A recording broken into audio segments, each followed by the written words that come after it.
Where does your favorite NFL team rank after the 2023 NFL Draft? What's going on, bottom line viewers? It's Mitch here with my new NFL Power Rankings, ranking every NFL team from the worst, number 32, to the best, number 1. Let me know in the comments section below your thoughts on my power rankings and where your favorite team ranks. And also, don't forget to spike the like button. Now let's begin at number 32 with the worst team in the NFL without a shadow of a doubt. It is absolutely the Arizona Cardinals. The Cardinals told you they stink. They told you they're the worst team. They're already ready for next year's draft. Jonathan Gannon's going to struggle as a first-year head coach. Kyler Murray might not even play. DeAndre Hopkins is just going to leave if he doesn't get traded. And the defensive front seven is atrocious. The secondary might be even worse. The only thing that improved is the offensive line. This team sucks. At number 31, the Indianapolis Colts. Why, Colts fans? Why are you at number 31? Because your quarterback is a year away from being a year away. Anthony Richardson needs a lot of work on his game.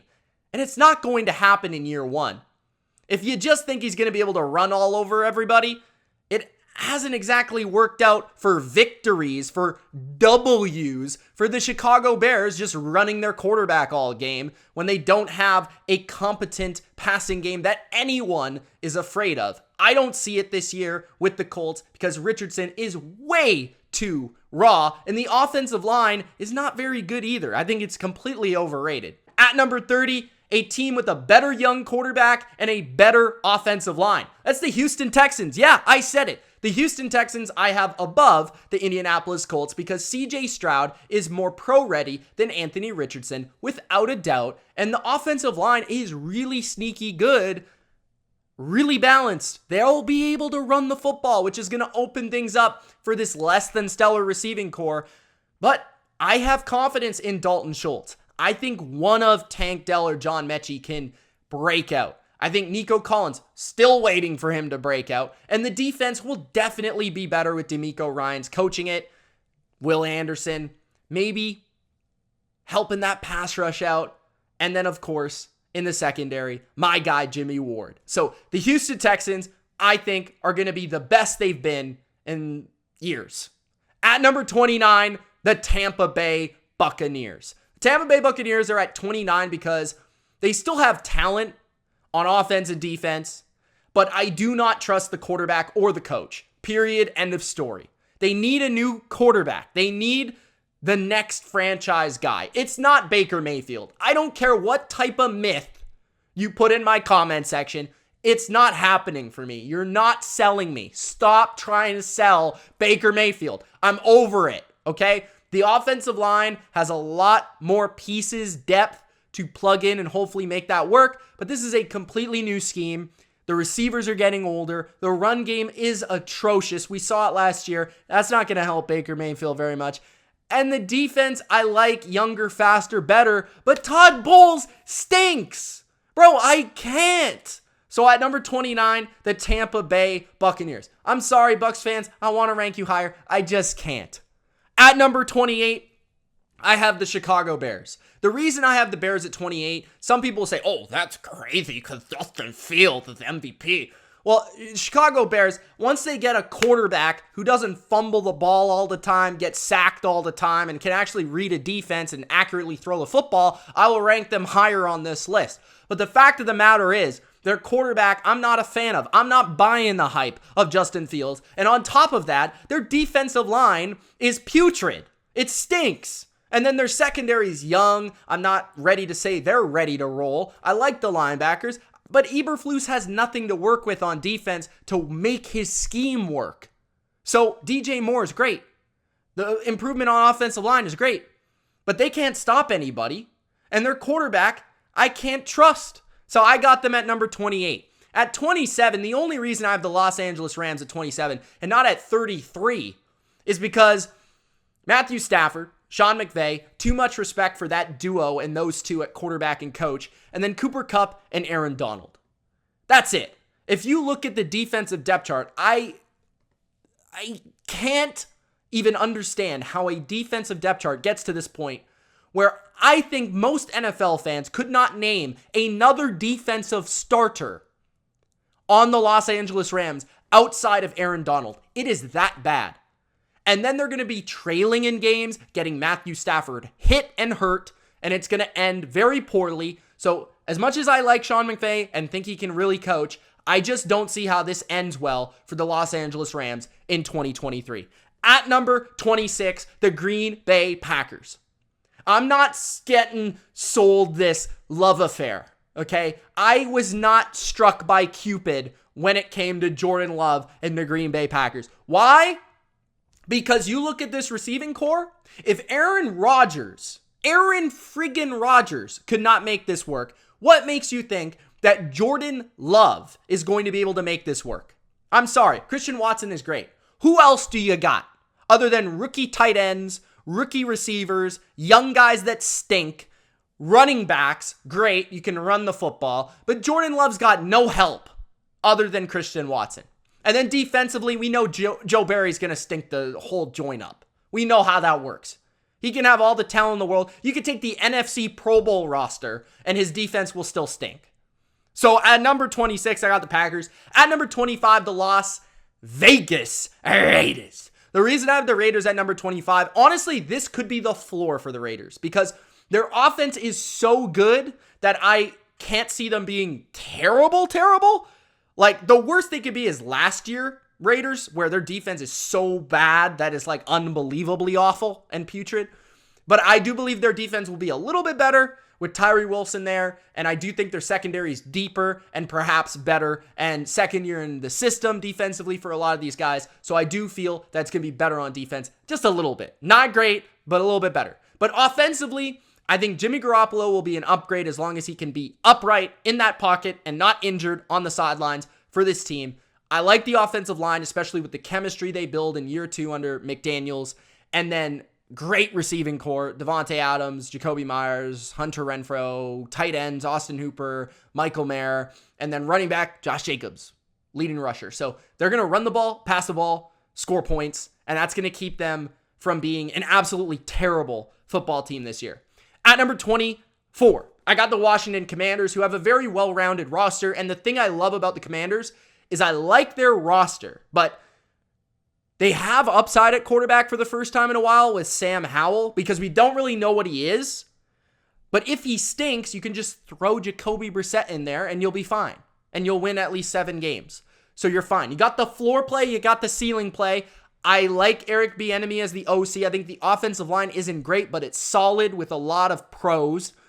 And the wide receiving core is really awesome. Like, that's one of the best trios in the NFL that literally no one talks about. The defense, their front four is really strong, and I think that will help them. I don't love Ron Rivera. I don't love Jack Del Rio, but I think the roster is good enough for them to not be at the bottom of the NFL. At number 23, I've got Mike Vrabel's Tennessee Titans. I don't care what you try to sell me. I already made a video about this. I do not care who the Titans have on their team. As long as they have Mike Vrabel, and we'll throw in Derrick Henry, they're going to win enough games to stay interesting. I'm not even saying they're going to be good. Interesting. They're going to be in every game. They're going to fight their tails off, and they're going to play good defense. This team has a very talented defense.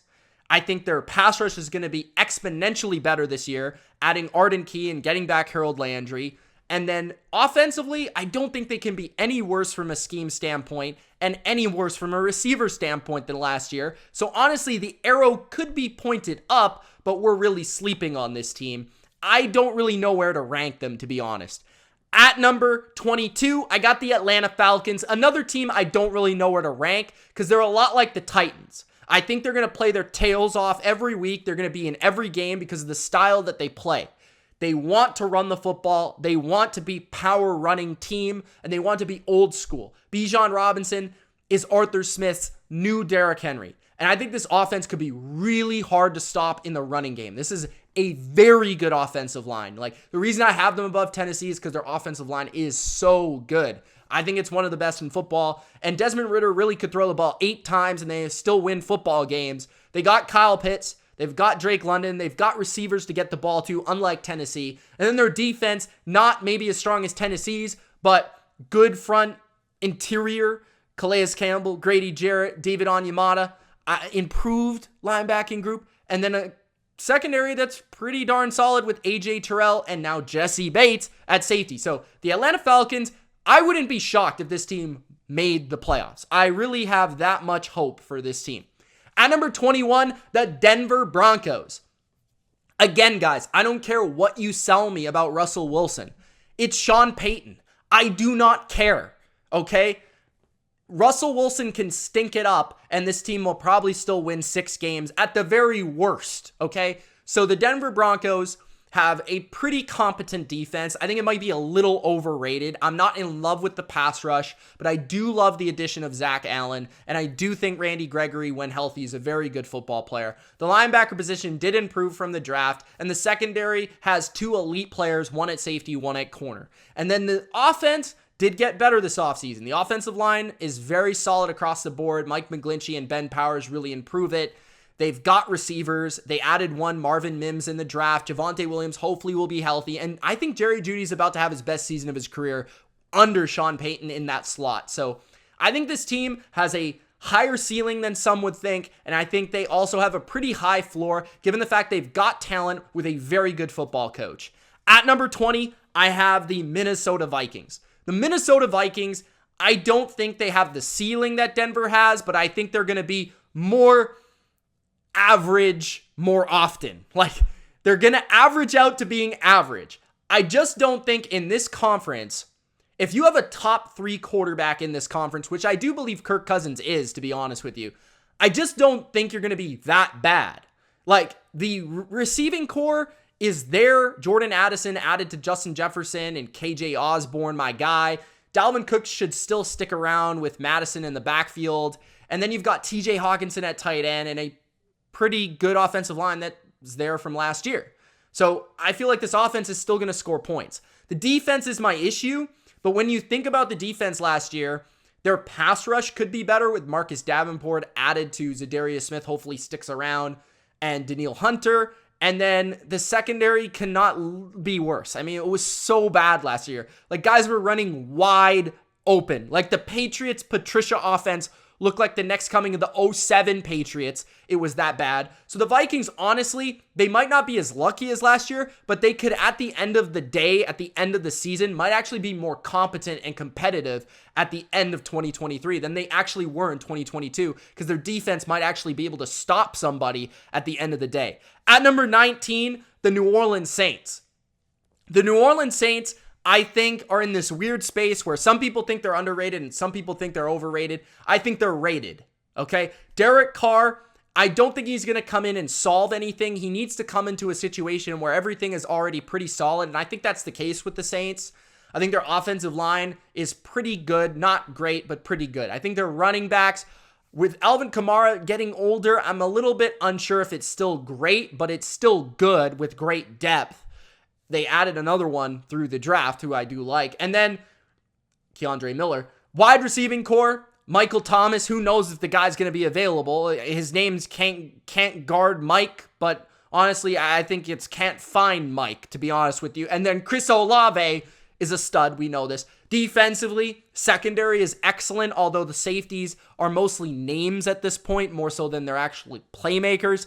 The front is really where I'm concerned. You know, I was actually going to rank them higher here, but then I looked deeper at the front, and I don't think this pass rush is nearly as good as it's been the last couple of years, so I moved them down a notch. But I still think they're right in that conversation for NFC South division title, NFC wild card conversation.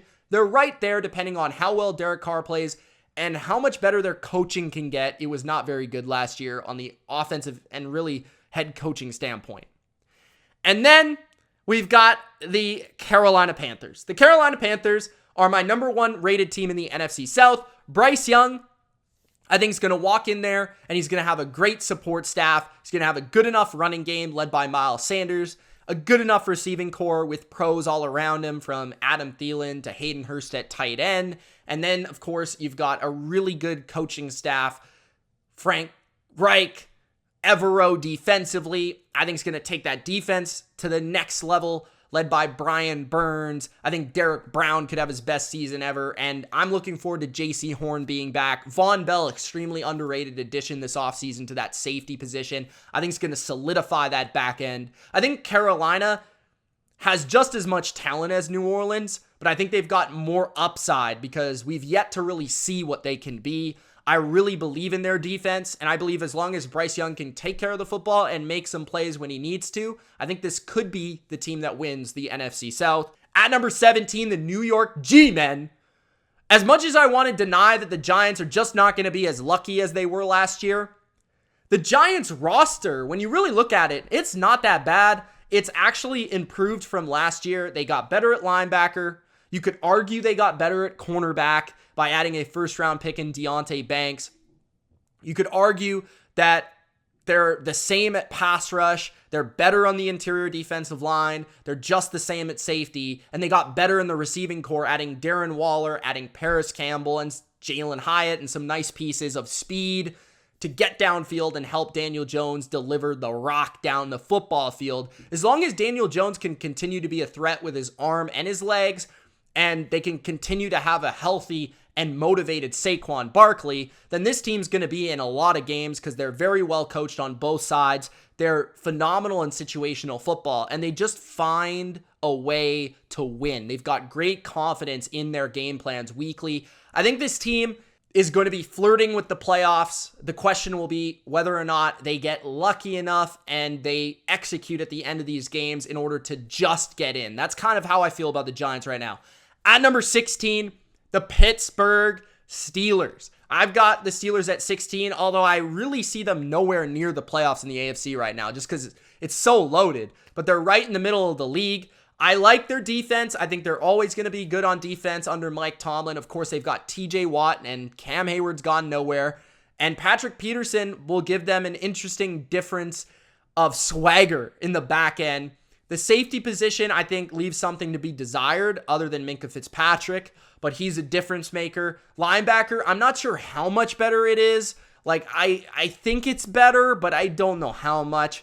And then offensively is really where the potential lies. Like, how much better can Kenny Pickett be? We don't know. The offensive line, I do think, is definitely better on paper, but how much better will it be? How much better will the running game be because of the offensive line? And can Najee Harris get it going? Can Allen Robinson get it going with a new team? Like, there's a lot of questions offensively about the Steelers. I think if they have a good defense the way you think it's going to be, like at least top 15, but probably top 10.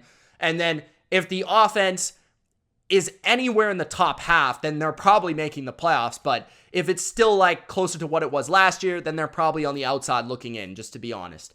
At number 15, the Cleveland Brownies. The Cleveland Brownies are the ultimate wild card of the NFL in 2023 because who in the heck knows what Deshaun Watson is going to be this year? I mean, absolutely nobody knows what Deshaun Watson is going to bring to the Cleveland Dog Pound. I like the receiving core now. I think it was completed with Elijah Moore, and I also don't mind the draft pick of Cedric Tillman. I think that gives them great depth at wide receiver. I already liked DPJ, and I thought Amari Cooper was awesome for them last year, and I love David Njoku. I think the offensive line is one of the best in football. The running game's still awesome with Nick Chubb. Defensively, I think they will be better under Schwartz because he plays a more aggressive style, and they added some nice pieces like Dalvin Tomlinson and Juan Thornhill to kind of piece together some of those weaknesses that they did have before. And of course, Myles Garrett and Denzel Ward will carry when they need to. But the Cleveland Browns certainly have a roster to suggest that they can make the playoffs. But most of it will come down to what Deshaun Watson is going to bring to this football team. And right now, we really don't know. They could be as bad as the worst team in their division, or they could be really contending for an AFC championship. That is the spectrum of this football team. At number 14, I have the Los Angeles Chargers. The Chargers are next up on the list. I've got the Chargers here because Justin Herbert's a stud, and I do think they've got a lot of really awesome football players, from Joey Bosa to Derwin James to Asante Samuel Jr. to Mike Williams and Austin Eckler. I mean, they've got guys, okay? Rashawn Slater, I can keep going. But I don't trust Brandon Staley. I know that Kellen Moore is supposed to be the savior of all Charger football, but I'm really not sold on him. I think he calls plays, but he doesn't really sequence them very well, and he doesn't ever seem to have a very effective big game plan at any moment. And I think they're just like not trustworthy. I know that's kind of a weird cop-out answer, but at this point, I just don't trust them. I don't think they'll be able to stop the run because they haven't been able to under Brandon Staley. I just think their defense is going to get hurt at some point. And their offense, like, I don't know, man. We'll see. Like, the Chargers got enough talent to be in the playoffs. I don't think I'm as high on them to say that they can be contenders, but they should be in the playoff conversation given the fact that they have one of the 5 best quarterbacks in the NFL. At number 13, the Detroit Lions. This might seem low for some Lions fans out there, but there's a couple issues I have with the Lions, and I want to point them out because everyone's overly positive about the Lions. So, first of all, it's still Jared Goff. Like, we got to get this through our thick skulls. Like, Jared Goff is like, okay, serviceable, pretty good. Okay, that's the spectrum. But he's Jared Goff. I mean, this isn't Justin Herbert, okay?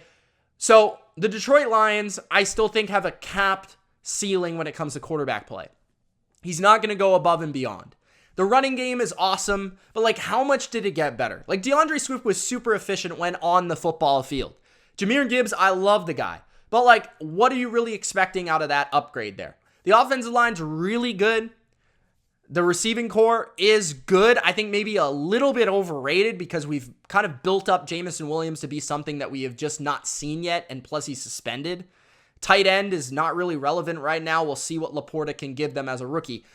Defensively, I still think they need work on the defensive line, and I'm not convinced by the linebacking group. Like, I think they've improved without a doubt, but they were putrid last year on defense. Like, they had to outscore everybody. So going from putrid to average should be the goal here on defense. I think if they can do that, yeah, they're a playoff team without a doubt. Are they a contender yet? I mean, you would have to go in above and beyond to really sell me on that. I feel like Detroit is a playoff team in the NFC, but I've yet to click in my brain that they're a contender. They're right in that area where I believe they'll make the playoffs, but they're not quite a contender in my mind in the NFC, and that's why they're at number 13. I feel like they have a pretty safe floor, but they also have a pretty safe ceiling. At number 12, the New England Patriots. My Patriots are at number 12. I think they're very underrated by a majority of the NFL crowd because a majority of the NFL crowd just wants them to suck. Let's be fair, right? Everyone just wants New England to suck. But the fact of the matter is, this team should have really made the playoffs if Jacoby Myers doesn't throw the football to Chandler Jones. And they were so bad last year. Like, we've got to put this through our brains. They almost made the playoffs, and they only missed because Jacoby Myers threw the ball backwards to Chandler Jones. Can we understand this for a second? And they did that with the worst offensive coordinator in football, no offensive line coach, a idiot for a quarterback coach, and Bill Belichick literally trying to sabotage his quarterback. So now they've got improved weaponry with Juju Smith-Schuster and Mike Gesicki. And then you've got an offensive line that I think's got better depth all around from interior to tackle. And you've got an offensive line coach now. You've got a real professional offensive coordinator who will play to Mac Jones' strengths. I wouldn't be surprised if Mac Jones has his best season of his career and looks even better than rookie Mac Jones, who led them to the playoffs. And then defensively, this defense was one of the best in football last year, and I think it could be even better given the fact they have a prototype number 1 corner in Christian Gonzalez out of the draft that many thought was the best in the draft. They improved their pass rush with Keon White, and they've just got really good players everywhere with excellent depth at every level of their defense.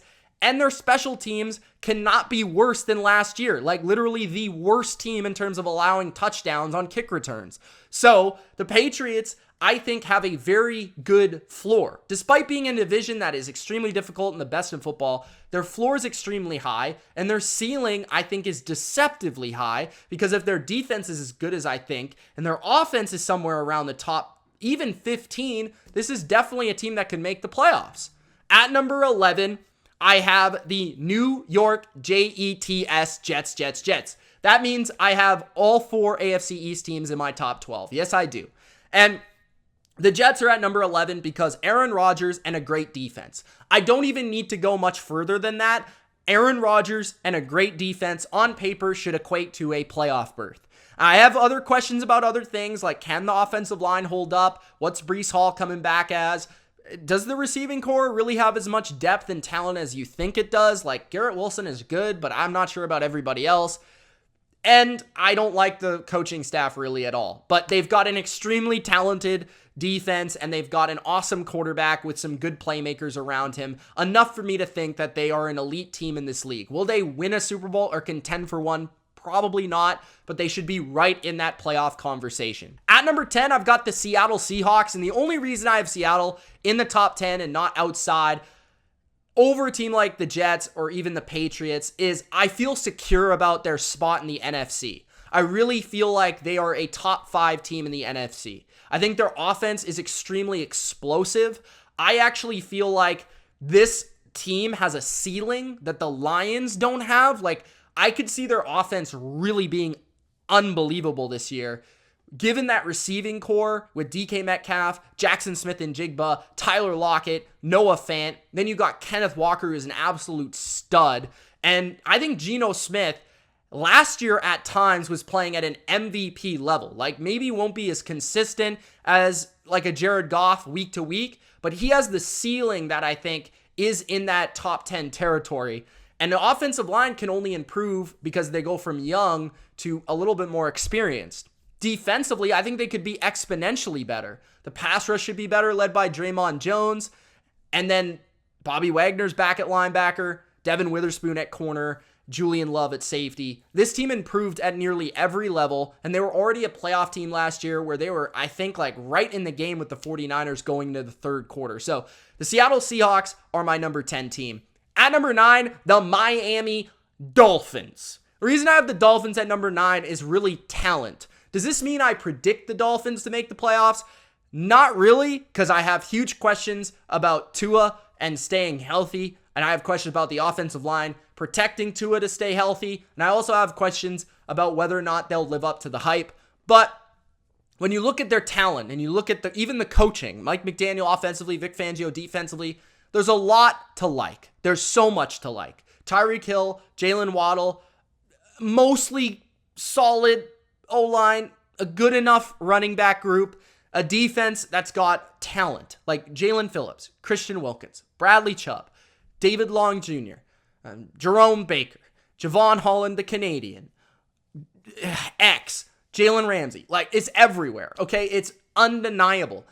Does that mean they're going to complete what they should? I don't know, but I still think they've got enough talent in a power ranking setting to rank inside the top 10. At number 8, I have the Jacksonville Jags. Now, honestly, I think Jacksonville's a little overrated, even here on my power rankings. But just like I said for Seattle, I feel like their spot in the AFC is very secure. It would have to take a Herculean effort from the Tennessee Titans or the Texans or Colts, but more so the Titans and Mike Vrabel, for them to be knocked off their perch as the top dog, top team, or top cat in the AFC South. Like, they should make the playoffs. So that being said, the ceiling, I feel, is pretty immense. Like, despite them not adding much to their team, their ceiling is very high because I think there's pieces on this team that could be a lot better. I think their receiving core, if Calvin Ridley is Calvin Ridley,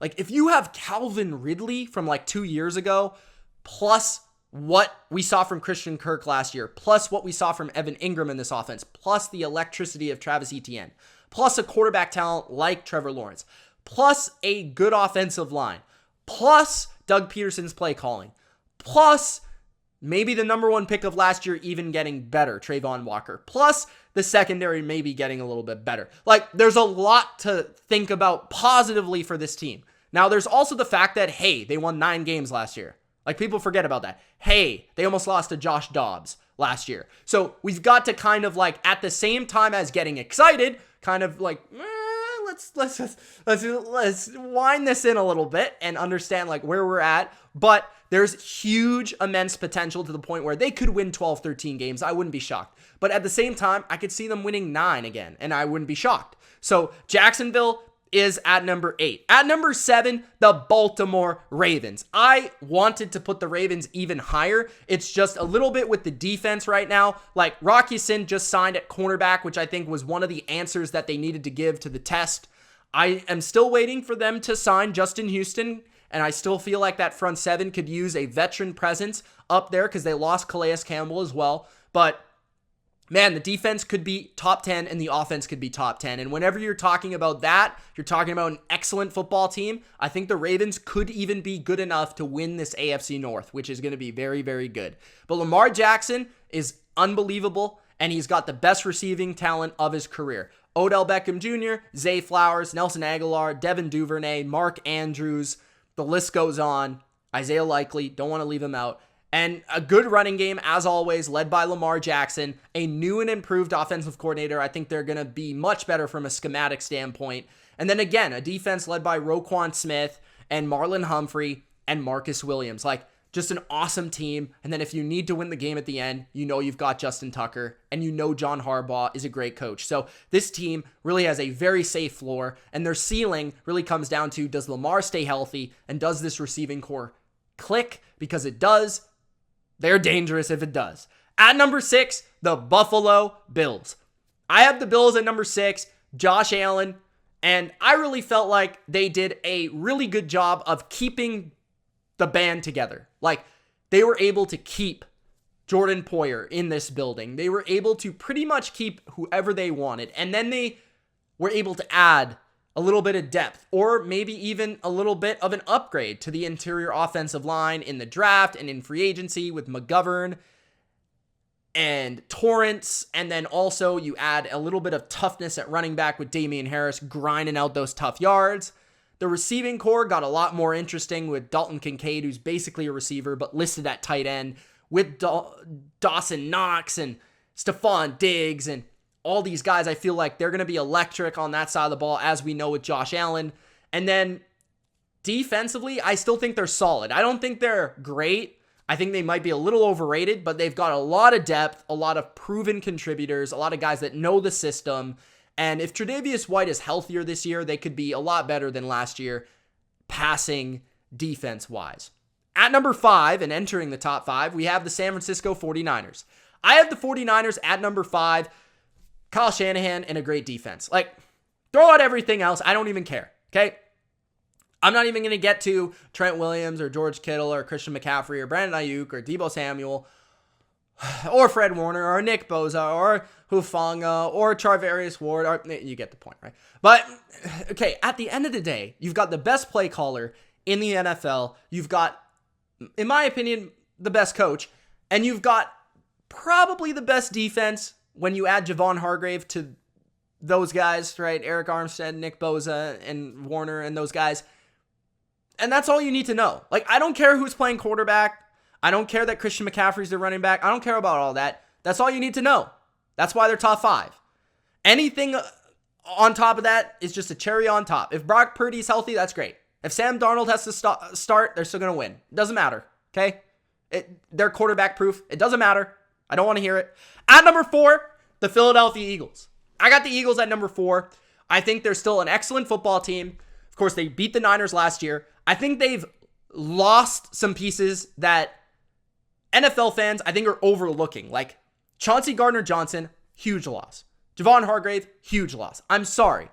I don't care what you think of Jalen Carter. I think highly of Jalen Carter. He's not going to be Javon Hargrave in year 1. I do not care what you tell me, okay? Yeah, I get it. They got back Derek Barnett, and maybe they got back a couple guys. But this team cannot be better on defense. I actually think they're going to regress significantly on defense because I think Fletcher Cox and I think Brandon Graham and I think Darius Slay and I think James Bradbury are older than dirt itself. So they're going to regress, okay? But they're not going to be terrible. They're still probably going to be a top 12 defense. And then offensively, I think they could be the best offense in the league. So there's that, right? They've got an electric running back room now improved with Rashad Penny and DeAndre Swift. Awesome offensive line with depth. Jalen Hurts, Devontae Smith, actually an improved receiver room, Dallas Goedert, A.J. Brown. They've got it all. I do also worry about the coaching losses, specifically Shane Steichen, who might be the biggest loss of them all. So the combination of that OC loss, the age of the defense, I do think they'll regress, but I still feel like in the NFC at the end of the day, they'll be right there as one of those primary contenders. At number 3, the top team in the NFC might shock a lot of people, but I'm sticking to my guns. I've got the Dallas Cowboys. The reason I have the Dallas Cowboys is because I believe that if the Niners are not the best defense in the league, I think it's Dallas. I think Dallas defensively has the perfect combination and blend of really awesome scheme with awesome playmakers, great speed that affects the passing game and the running game. They fix their holes of cornerback, adding Stephon Gilmore to what they already had, and then adding a first-round pick to the big interior defensive line. I don't think they've had a presence like that in Mozzie Smith for quite some time. They've got DeMarcus Lawrence. They've got Dorrance Armstrong. They've got Micah Parsons. They've got Leighton Vander Esch. They've got better depth at linebacker. They've got 3 safeties that can play, 4 corners that can play. Arguably the best defense. I don't see any holes here, and I think they can turn the ball over, get sacks, and really dominate games. On top of that, their offense is better. Right? So they add Brandon Cooks. They're going to give Tony Pollard more work. That's going to make them more electric. Like, Brandon Cooks is going to do so much for them. I don't even care if he's not the same player. I still think he can go for 1,000 yards. But even if he can't, his speed will still push defenses to open up the rest of the offense and make Dak more comfortable throwing these passes underneath. And I feel like Mike McCarthy as a play caller, I'm not worried about. I don't really think Kellen Moore is all that. So I think they are right there with the Niners and Eagles. And I think I love their defense, and I just love their combination of they can do everything well. Run it, pass it, defend the pass, stop the run. They do it all well, and I think they are really right there. And you look at how they played Philadelphia near the end of the year, even without Jalen Hurts. Like, I think they have a recipe to move the ball in Philadelphia, and I think they have a defense that can actually slow down Philadelphia given the personnel. So I love the Cowboys at number 3. At number 2, the Cincinnati Bengals. I put them here because of Joe Burrow. I think at the end of the day, the Bengals are going to be there because of Joe Burrow, but I also really love their coaching. I just love them in big games. I love Big Lou. I love what they're able to do defensively and just change on a moment's notice and adapt on a moment's notice. I think they have one of the deepest defensive lines in football that nobody talks about. The secondary, specifically the speed of the cornerback group, got better in the draft with DJ Turner, but I think they improved that room in the secondary. And then offensively, you know they've got weapons galore. They've got a really solid offensive line that's even better now thanks to Orlando Brown Jr. And it looks like Joe Mixon's going to be sticking around, but I wouldn't mind them to add another running back at some point this offseason. They're at number 2. The number 1 team remains the Kansas City Chiefs. Like I've said, I'm going to rank the Chiefs number 1 the entire offseason because they deserve it. They deserve it. As much as I want to hate on the kingdom and I want it to burn down to absolute flames all over the place, I cannot deny that the kingdom must stand tall at the top of this power ranking list. Okay, Chiefs fans. But that doesn't mean I'm going to pick them to win the Super Bowl. Maybe I will, maybe I won't. But they're going to be my number 1 team in the power rankings until proven otherwise. I think they deserve that. Right? Travis Kelce, Andy Reid, Chris Jones, and Patrick Mahomes, they deserve that. Defensively, I think they did enough this offseason to kind of stay the same. If not, we'll see if some of those young guys from last year can progress and maybe they get a little bit better. And then offensively, I don't think they're as good. I don't think they're as good at tackle or as good at receiver, but I do feel with Mahomes, with Reed calling plays, with Pacheco, with Kelce, with maybe Tony could be the guy, they could be electric and great enough to still be in that elite upper echelon. So the Chiefs are really awesome and deserve to be number 1 as the Super Bowl champs. Those are my power rankings from number 32 to number 1. I hope you enjoyed this video. If you did, spike the like button and subscribe for more. It's Mitch. Peace.